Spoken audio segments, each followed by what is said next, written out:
Hey, what's up, y'all, and welcome to the 11th edition of Teaching Tuesday. Last week we did 3 iconic 2-5-1 licks. That is single note lines, and today we're going to do something similar. We're going to do 6 variations on how to voice a 2-5-1. It's basically going to be 2 main voicing structures, but I'm going to show you how to vary them in a few different ways. And we're going to do them all in C. So we're going to start out with a very basic D minor here. Right, that's just your stock D minor voicing, D minor 7 voicing, and then we're going to have a G 7 flat 9 there. And that's going to resolve to a C major 7. These are all super basic voicings. So I think most of you should know them. So notice how we have a really good melodic line at the top here. We have...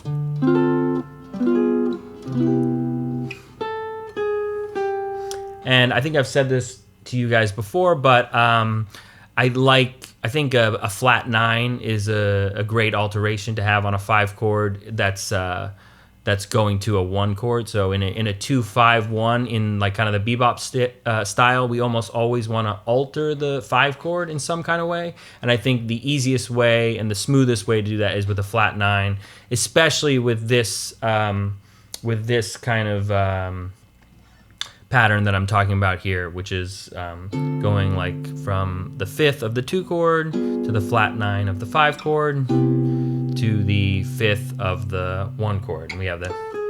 Okay, great. So now we're actually just gonna simplify it a little bit, and we're gonna actually take out the extensions, or we're gonna take out the second string rather. So you're just gonna have an even more basic D minor 7, to an even more basic G7, and same goes for this C major 7. And although you don't have those upper structures, it can actually really be nice to just have the very basic voicings there. Sometimes you don't want the upper structures.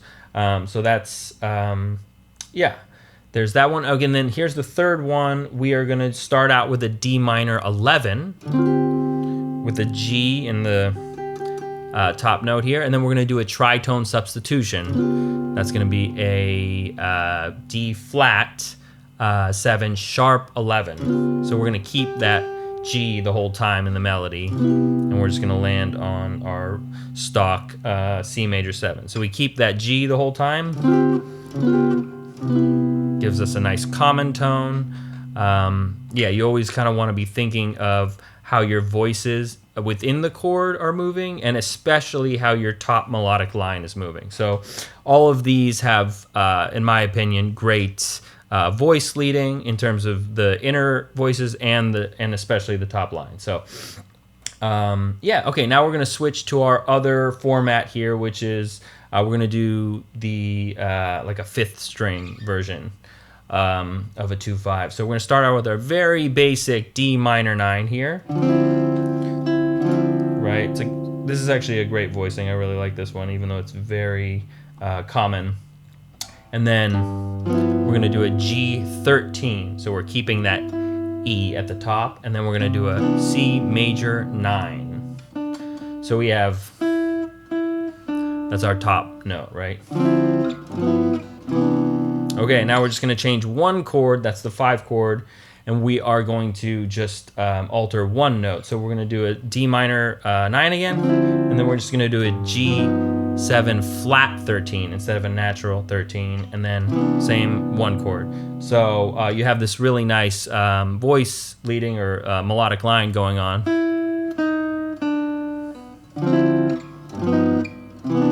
Which is a very common kind of sound in jazz, but this is like a really good way to voice it, I think.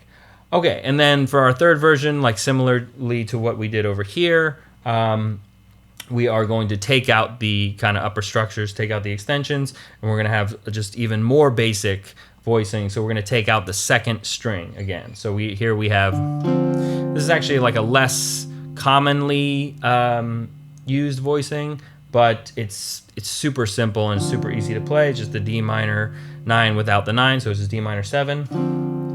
And then we have the, G13 without the 13, so it's just the G7, and then C major 7. So here we have also, it's super simple, but we have great voice leading and great melody notes, so it works perfectly. Yeah, so you always want to think about that when you're comping or when you're playing chords, is how all the notes are moving. So that's what counterpoint is, how one note is moving to the next note, and especially, like I said, how your melodic line is moving. So I would definitely encourage you to mix and match some of those, and just take this concept that I'm showing you and apply that to all of your voice leading endeavors. But yeah, hope you guys found this video helpful. And let me know what you thought in the comments. Let me know if you have any other ideas for the upcoming Teaching Tuesdays. Otherwise, yeah, thanks for tuning in, and I'll see you next Tuesday.